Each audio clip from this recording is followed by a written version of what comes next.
Hello everyone, मैं नेहा और हम पढ़ रहे थे बायोलॉजी के chapter natural resources. Last video में हमने देखा था सॉइल और सॉइल पोल्यूशन के बारे में और इस वीडियो में हम स्टार्ट करने वाले हैं बायोजियोकेमिकल साइकिल्स। तो शुरू करते हैं। सबसे पहले हम लोग बात करते हैं ये टर्म बायोजियोकेमिकल साइकिल्स के बारे में। ठीक है, यहाँ पर आपको ये टर्म ही है, ये आपका तीन टर्म से बना हुआ है। पहला ये बायो, दूसरा ये जियो, तीसरा केमिकल, फिर साइकिल्स। ठीक है, तो आपको एक चीज क्लियर होगा, केमिकल का साइकिल चल रहा है। ठीक है, केमिकल का साइकिल चल रहा है। कहाँ पर हो रहा है, किसके बीच में हो रहा है? तो जियो यानी अर्थ पे हो रहा है। ठीक है, किसके बीच में हो रहा है? बायो यानी कि बायोटिक कंपोनेंट्स के बीच में हो रहा है। ठीक है, बट यहाँ पर अर्थ का कहने का मतलब सिर्फ यहाँ ये नहीं है कि कहाँ पर हो रहा है। अर्थ ऑल्सो रेफर्स टू, अर्थ जो है आपका ये बेसिकली आपका तीन चीजों से बना हुआ था, हमने पहले बात किया था, लिथोस्फेयर, हाइड्रोस्फेयर, एटमॉस्फेयर। यानी कि जो भी आपका एबायोटिक कंपोनेंट्स है उसको रेफर करता है अर्थ, करता है।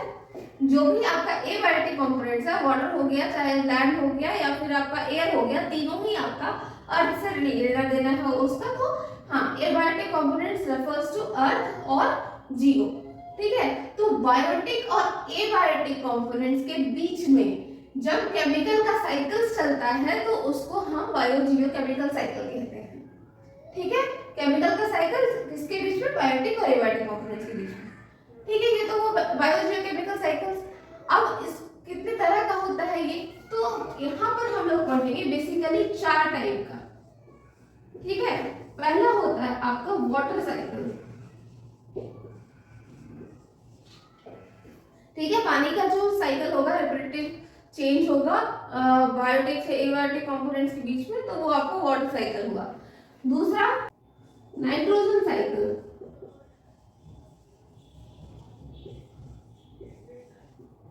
ठीक है, नाइट्रोजन का जब हेर फेर होगा तो वो नाइट्रोजन साइकिल होगा। तीसरा कार्बन साइकिल और फोर्थ होगा आपका ऑक्सीजन साइकिल। ठीक है, चार टाइप का बायोजियोकेमिकल साइकिल पढ़ा हमने, water cycle, nitrogen cycle, carbon cycle and oxygen cycle. कैसे होता है एक एक करके बात करेंगे इस पे। उससे पहले हम देखते हैं इसका डेफिनेशन, बायोजियोकेमिकल साइकिल को आप कैसे डिफाइन करोगे। तो हम इसको कहते हैं the repetitive process through which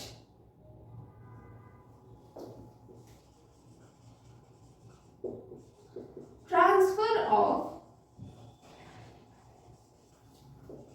matter and energy takes place between biotic and abiotic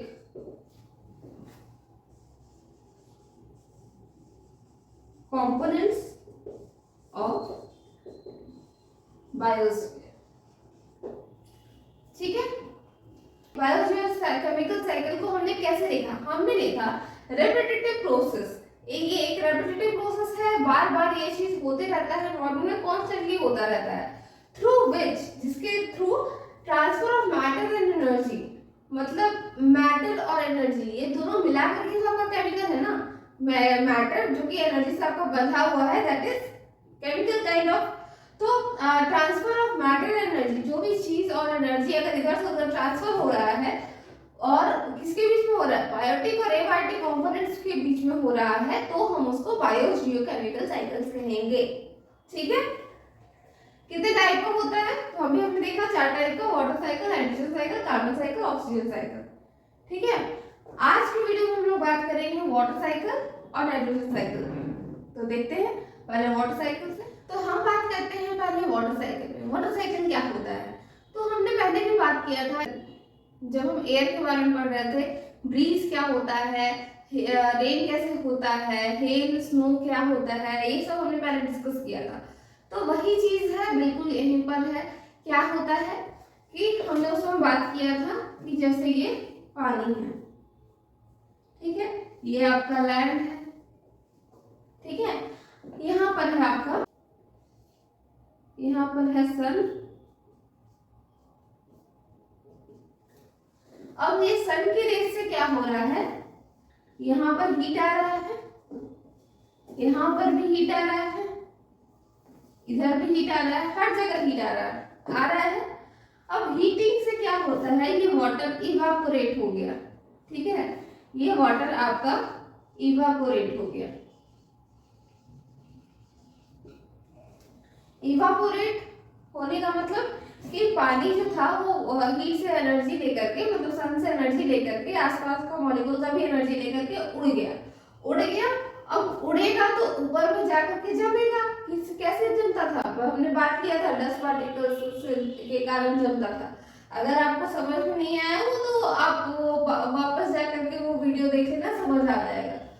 तो जब इवापोरेट होता है तो यहाँ आकर के जमता है, जम करके क्या बनाता है, क्लाउड, ठीक है, क्या बन गया, क्लाउड, ठीक है, इवापोरेशन होकर के क्लाउड बन गया। अब ये क्लाउड धीरे धीरे धीरे धीरे भारी होगा, और भारी होने के बाद क्या होगा, बारिश। ऐसे लंबा लंबा नहीं दिखाते, जिस बता रहे हैं कि हाँ यहाँ से वापस आ गया आपका इसमें समुद्र में। क्या ये इतना सिंपल होता है, क्या सारा का सारा पानी क्लाउड का समुद्र में आ जाता है, नहीं आता है। काफी पानी आपका जमीन पे भी तो गिरेगा, सिर्फ यहीं पे तो क्लाउड नहीं आ रहा है ना, क्लाउड तो आपका हर जगह बन रहा है। एटमॉस्फेयर में ऐसा होल क्लाउड बनता है, ये नहीं होगा कि सिर्फ समुद्र के ऊपर ही क्लाउड बनेगा, हर जगह बनेगा, कहीं ना कहीं जाकर के बरसेगा, कभी यहाँ बरसेगा, कभी वहां बरसेगा, कोई भरोसा नहीं है इसका। तो चलो यहाँ पर बना जो क्लाउड, ठीक है, यहाँ पर जो क्लाउड बना, ये तो पानी दिया, लेकिन पानी तो आ गया जमीन में। अब जमीन में भी होता है आपका वाटर टेबल, ठीक है, वाटर, अंडरग्राउंड वाटर हम लोग कहते हैं इसको, अंडरग्राउंड वाटर, ठीक है।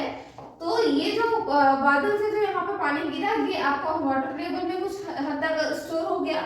कुछ यहाँ पर नदी भी होगा जो कि आपका समुद्र में आकर गिर रहा होगा, ठीक है, कुछ नदी भी होगा जो कि आपका समुद्र में आकर गिर रहा होगा। तो ये भी आपका कुछ पानी कैरी कर दे रहा है यहाँ तक, ठीक है। सिर्फ हम यहाँ पर सिर्फ रेन को लेकर के मान रहे हैं, आप मान लो कि हेल और स्नो में भी सेम ही होगा, ठीक है, बर्फ गिरे या बर्फ का टुकड़ा गिरे, क्या ही फर्क पड़ता है, आखिर है तो सब पानी के फॉर्म में, धूप आएगा फिर पिघलना ही है, पिघल कर कैसे फिसलना ही है, तो कोई ये नहीं है, मतलब लोड नहीं है, पानी हो, बर्फ हो या फिर स्नोफॉल हो, कुछ भी हो, आपको हर फॉर्म में वाटर ही मिल रहा है, वापस आ रहा है कहाँ पर, समुद्र तक। अंडरग्राउंड वाटर का क्या सीन है, जब बारिश हुआ तब तो ये सीप करके अंदर चला गया, वाटर टेबल में चला गया। अब ये वाटर टेबल तो आपका समुद्र में जाकर गिरेगा नहीं, तब कैसे होगा, तो कुछ हद तक ये जो वाटर टेबल से जो पानी होगा, इसको लेंगे कुछ पेड़, ठीक है, कुछ पेड़ लेंगे, और कौन लेंगे, जो टेरेस्ट्रियल एनिमल्स हैं वो लेंगे,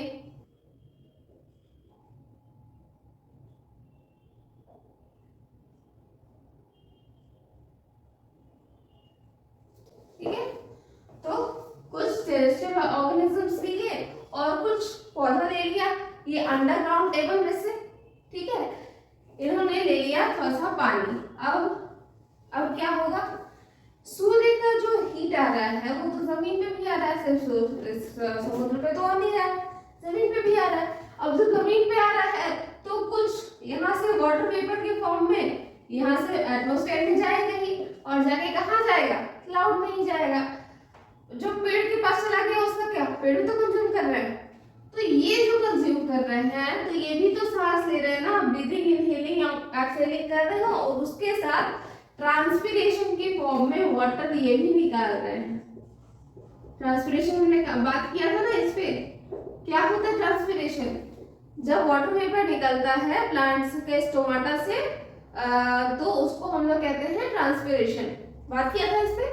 तो सन के रेस के कारण, सन के हीट के कारण ये भी ट्रांसफायर कर रहा है, ये भी वाटर लॉस कर रहा है। और ये ऑर्गेनिज्म जो भी पानी पिया है, ये ऑर्गेनिज्म भी तो पानी पिया है ना, तो इसका वाटर कैसे रिसाइकल होगा?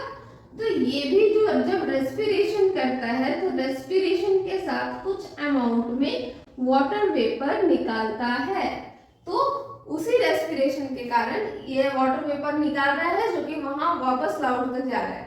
तो रेस्पिरेशन के फॉर्म में ये लोग भी वाटर वेपर छोड़ रहे हैं जो कि वापस आपका क्लाउड में ही आना है। तो आपका कितना तरह से इवापोरेशन हुआ और कितना तरह से वापस आया। तो सबसे पहले जो कि आपका सी था, सी में डायरेक्ट इवापोरेशन हो रहा है, इवापोरेशन होकर एटमॉस्फेयर में जा रहा है। और कहां से? ये जो रिवर है, रिवर का भी तो इवापोरेशन हो रहा है, रिवर वाटर का भी इवापोरेशन हो रहा है, चलो वो भी ठीक है।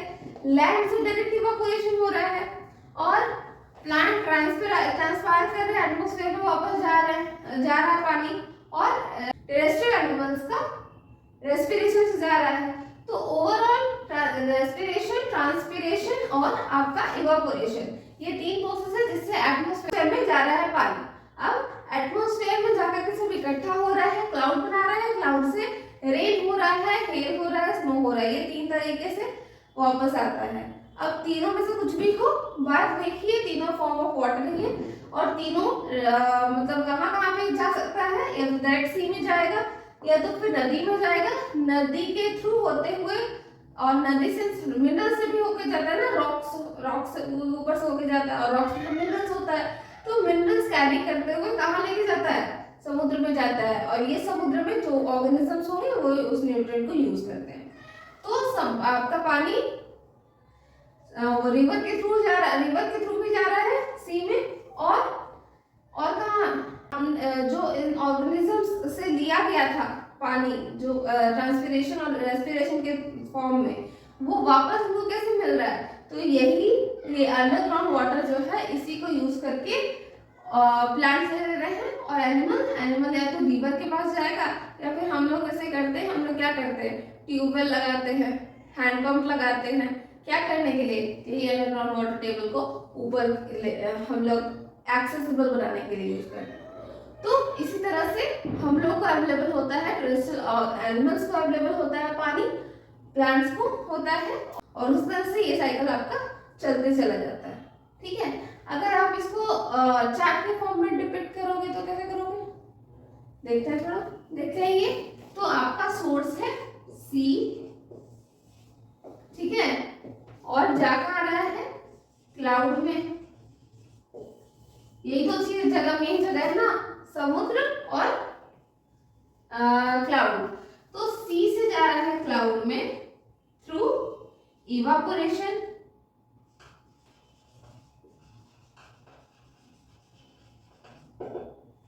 जा रहा है, ठीक है, और क्लाउड से वापस सी में जा रहा है। कैसे? कंडेंसेशन, या फिर आप सिंपली कह दो रेन, हेल या स्नो, ये तीन तरह से। ठीक है, अब क्लाउड सिर्फ समुद्र में तो नहीं जा रहा है, ये तो आपका रिवर्स में भी जा रहा है, और रिवर्स से आपका यही इवापोरेशन से क्लाउड में भी आ रहा है, और रिवर्स बह करके सी में भी जा रहा है। ठीक है, यहाँ पे भी ठीक है, क्लाउड से एक जगह और जा रहा है, कहाँ? अर्थ,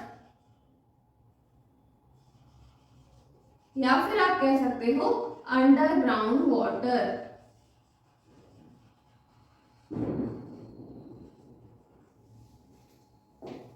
ठीक है, अब ये अर्थ से कौन कौन लेते हैं पानी? तो अर्थ भी आपका ड्राई होकर के कहीं ना कहीं क्लाउड में जाता है, इसी प्रोसेस से, इवापोरेशन से। बात नहीं करते इस। नेक्स्ट या तो जाएगा प्लांट्स के पास,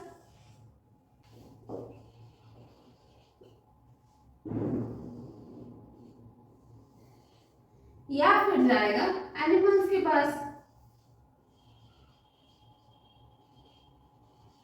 अब एनिमल्स के पास तो ये रिवर वाला पानी भी जाता है, आप इसको ऐसे डिपिक्ट कर सकते हो, ठीक है, बट ऐसे क्रॉस, ठीक लगता नहीं तो ठीक है, चलेगा इतना। रिवर्स का हम लोग बात नहीं करते हैं, ठीक है। एनिमल्स के पास भी जा रहा है ये अंडरग्राउंड वाटर किस फॉर्म में, हम मान ले रहे हैं लेक्स पॉन्ड जो है वो भी आपका अंडरग्राउंड वाटर का ही सोर्स होता है, उसका भी, तो हाँ ठीक है। तो प्लांट्स और एनिमल्स के पास जा रहा है अंडरग्राउंड वाटर से। अब प्लांट से जो जा रहा है क्लाउड के पास, कैसे जा रहा है, ये जा रहा है थ्रू ट्रांसपिरेशन,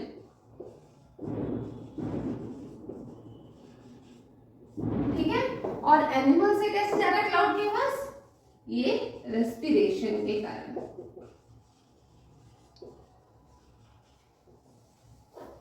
ठीक है। तो ये हो गया आपका वाटर साइकिल इन डायग्राम्स, ठीक है। अब हम लोग नेक्स्ट बात करते हैं नाइट्रोजन साइकिल पे। अब हम लोग बात करते हैं नाइट्रोजन साइकिल पे। तो नाइट्रोजन तो हमारे एयर में, एटमॉस्फेयर में 78% अवेलेबल है, तो डायरेक्ट हम तो ले ही सकते हैं, ले सकते हैं, बट ऐसा होता नहीं है। जो भी आपका एटमॉस्फेयर में नाइट्रोजन होता है, ठीक है, एटमॉस्फेयर में जो नाइट्रोजन रहता है वो आपका N2 फॉर्म में रहता है, N2। अगर आपने केमिस्ट्री पढ़ा है तो आपको पता होगा N और N के बीच में 3 बॉन्ड होता है। अब इस बॉन्ड को तोड़ना बहुत मुश्किल होता है, और जब तक ये N2 फॉर्म में रहेगा तब तक ये इनर्ट होता है, ये किसी से रिएक्ट नहीं करेगा, कहीं घुलेगा नहीं, कहीं इसको घुलने मिलने का कोई जरूरत ही नहीं है। तो नाइट्रोजन का जो N2 फॉर्म होता है ये डायरेक्टली लेने लायक नहीं रहता है, ठीक है। डायरेक्टली नाइट्रोजन N2 के फॉर्म में पार्टिसिपेट नहीं करता है। तो प्लांट्स को कैसे लेगा, अब प्लांट्स को लेने का जरूरत क्या है, तो जरूरत है क्योंकि जो भी आपका प्रोटीन्स बनता है, प्लांट्स हो एनिमल्स हो, जो भी प्रोटीन आ रहा है वो आपका नाइट्रोजन से ही, नाइट्रोजन के एब्सेंस के बिना प्रोटीन नहीं बन सकता, और बिना प्रोटीन के हमारा मसल्स बिल्ड नहीं होगा। हम लोग के लाइफ में बहुत एसेंशियल रोल होता है प्रोटीन का, और वो सारा रोल अनप्लेड रह जाएगा। बहुत सारा एंजाइम्स होता है जो आपका प्रोटीन्स होता है, तो प्रोटीन आपका हर एक जगह पर है। नाइट्रिक एसिड, न्यूक्लिक एसिड जो है आपका, DNA RNA, वो सब में भी आपका प्रोटीन का बहुत इंपॉर्टेंस है। तो जब तक प्रोटीन नहीं है आपका लाइफ सोचना मुश्किल है। तो जिस तरह से नाइट्रोजन हर किसी को चाहिए होता है, प्लांट्स और एनिमल्स को भी चाहिए होता है, तो नाइट्रोजन ये प्लांट्स और एनिमल्स के पास पहुंचेगा कैसे, तो उसके लिए बहुत सारे ऑर्गेनिजम्स रोल प्ले कर रहे हैं। सबसे पहले तो आपके नाइट्रीफाइंग बैक्टीरिया, ठीक है, नाइट्रीफाइंग बैक्टीरिया,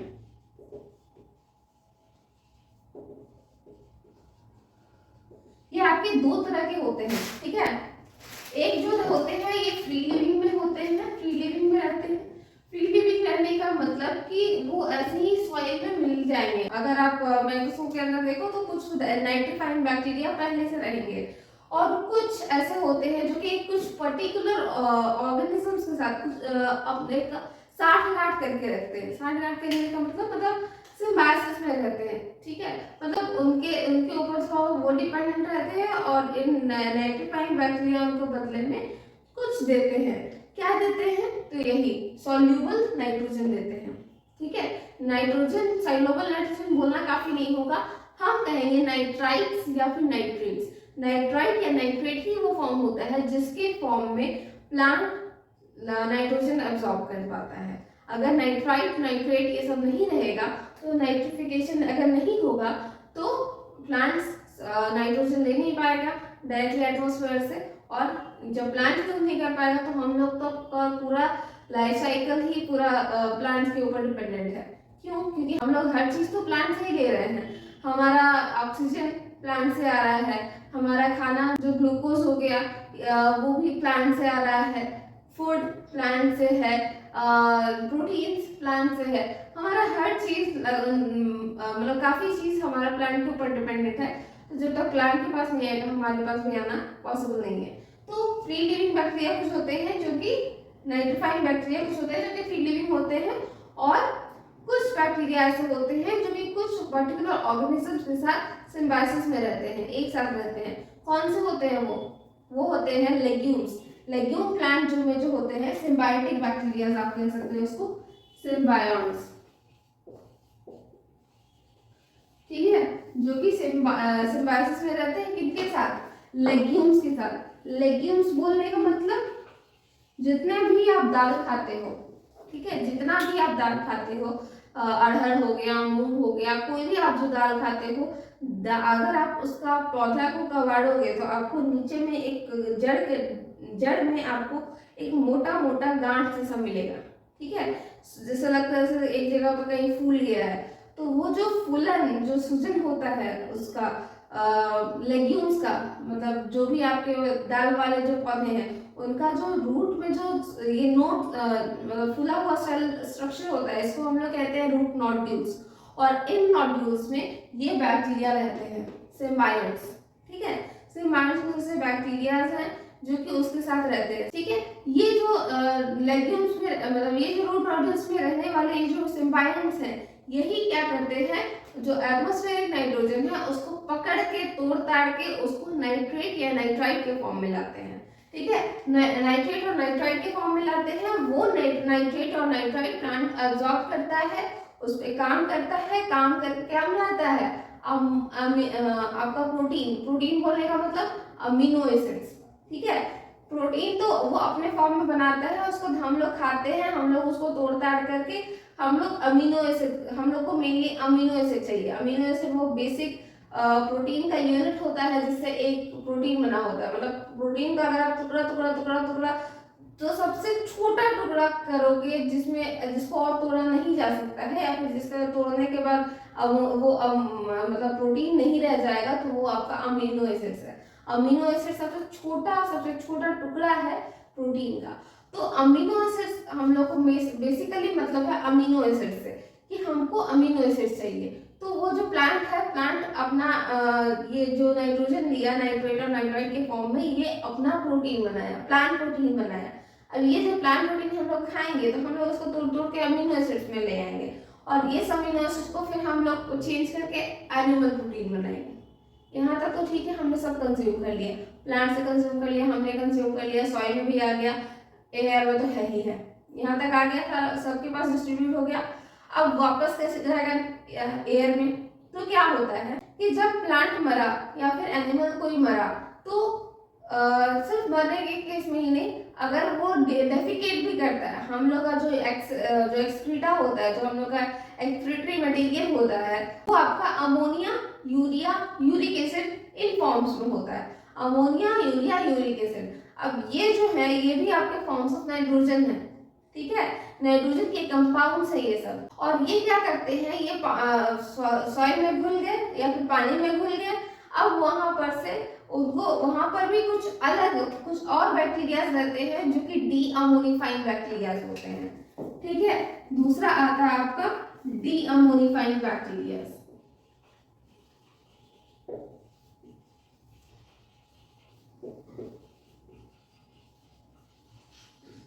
ये क्या करते हैं, अमोनिया को तोड़ तोड़ करके फिर से नाइट्रेट या नाइट्राइट के फॉर्म में ले आते हैं, ठीक है।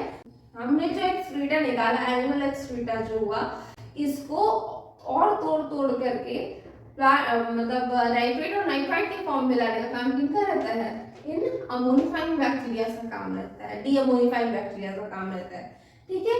तो ये तोड़ तोड़ के नाइट्रेट और नाइट्राइट के फॉर्म में लिया है, वही फॉर्म जो प्लांट ले सकता है। तो अब यहाँ से ये प्लांट ले लेगा। अब प्लांट तो ले लेगा, लेकिन आप एक चीज देखो, नाइट्रीफाइंग बैक्टीरिया जो था वो तो ऑलरेडी एयर में से नाइट्रोजन को नाइट्रेट और नाइट्राइट बना रहा है, और अमोनिया से भी टूट के नाइट्रेट और नाइट्राइट ही बन रहा है। तो ये नाइट्रेट और नाइट्राइट भर नहीं जाएगा और एयर में खाली नहीं हो जाएगा। तो इसको रिवर्स करने के लिए, मतलब नाइट्रीफाइंग बैक्टीरिया का रिवर्स काम करते हैं डीनाइट्रीफाइंग बैक्टीरिया,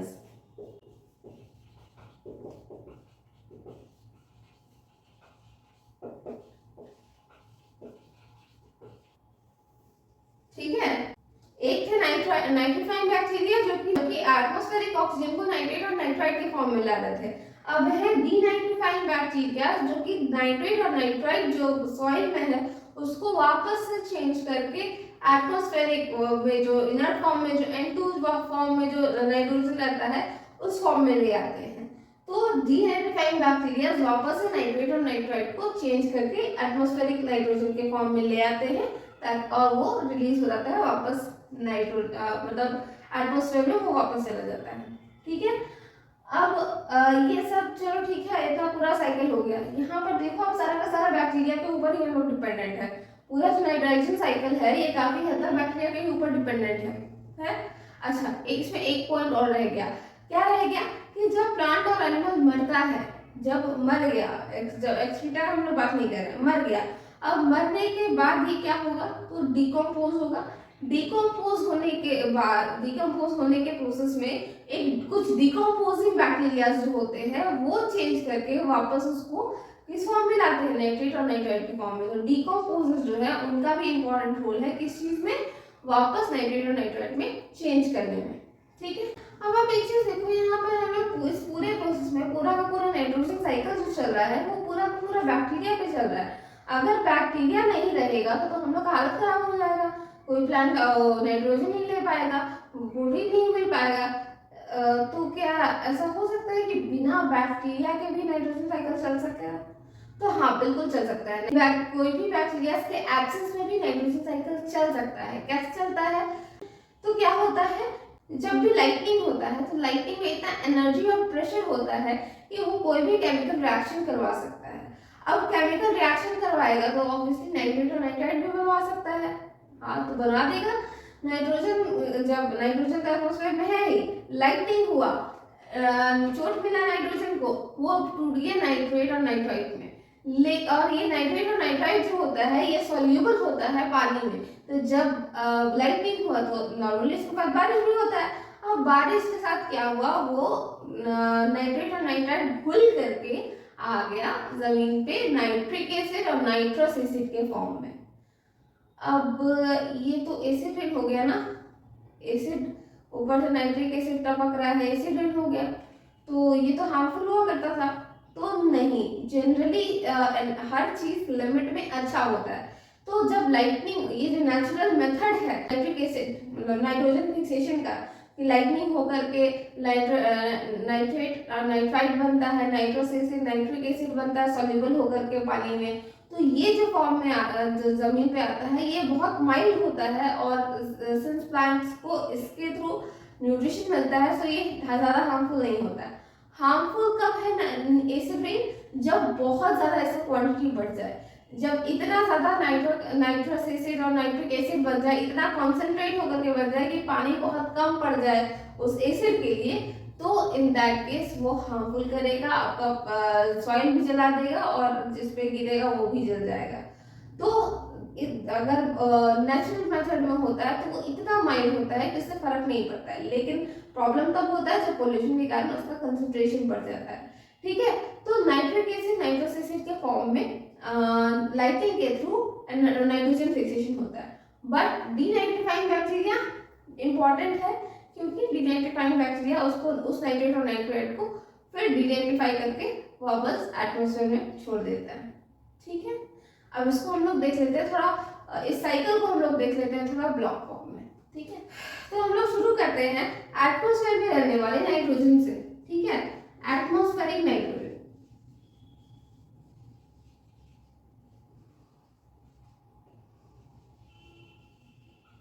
N2 जो फॉर्म में है वो वाला। ठीक है। अब हम लोग मानते चलो बेसिक एकदम, जो कोई भी बैक्टीरिया नहीं है तब क्या होगा, तब होगा नाइट्रोजन फिक्सेशन। जो लाइटिंग वाला जो प्रोसेस है उसको हम लोग नाइट्रोजन फिक्सेशन इन जनरल बोल देते हैं। चलो ठीक है, नाइट्रोजन फिक्सेशन हुआ।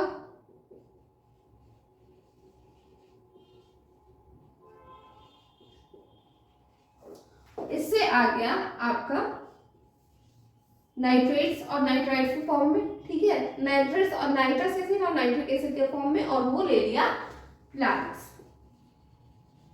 ठीक है। प्लांट्स ले लिया, प्लांट से आ गया एनिमल्स में आ गया। अब प्लांट्स मरे चाहे एनिमल्स मरे, ठीक है, प्लांट्स मरे एनिमल्स मरे, या फिर चलो नहीं भी मर रहा है, एक्सक्रीटा जो निकल रहा है वो तो आपका अमोनिया के फॉर्म में निकल रहा है ना। और जब मरता है तो डिकम्पोज होकर के भी अमोनिफिकेशन होकर के अमोनिया ही बनता है। तो डिकम्पोजिशन में भी आपका यही आ रहा है अमोनिया। तो इसको हम लोग कहते हैं इन जनरल अमोनिफिकेशन।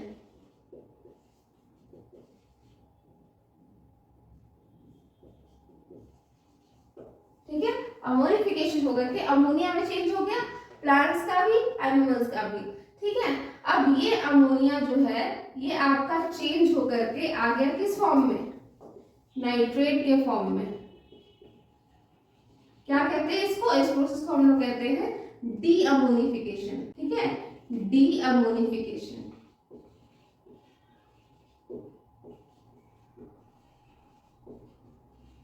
ठीक है, अमोनिया से चेंज होकर के आ गया नाइट्रेट फॉर्म में, क्या कहेंगे, डी अमोनिफिकेशन। ठीक है, अब ये नाइट्राइट जो है या तो ये प्लांट्स के पास चला जाएगा, प्लांट्स इसको ले लेगा, या फिर ये एटमॉस्फेरिक नाइट्रोजन में चला जाएगा डीनाइट्रिफिकेशन से।